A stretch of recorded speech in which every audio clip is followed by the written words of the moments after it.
Emissions. Aircraft are responsible for 2.5% of global CO2 emissions, and the problem is growing. Aviation is one of the few sectors whose emissions are actually set to grow as opposed to decrease over the next few decades.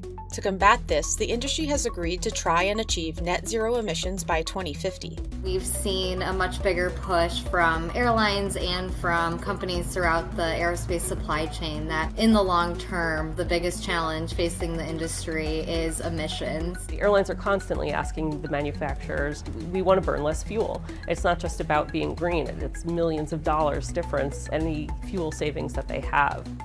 Electric aircraft are being explored, but until more energy-dense batteries exist, they are limited in range. You can't carry enough batteries to sustain flight because they're just too heavy, even with the next generation of batteries, unfortunately. But there could be a solution that rivals the power of fossil fuels without the negatives: hydrogen. Hydrogen has the highest energy per mass of any fuel and doesn't release any emissions. Hydrogen is about 3 to 4 times lighter than jet fuel on an equivalent energy basis. In fact, it is the lightest weight energy carrier outside of nuclear fuels. This is why hydrogen already gets used as a fuel in space launch. The promise of a zero-emission plane that could compete with jet-fueled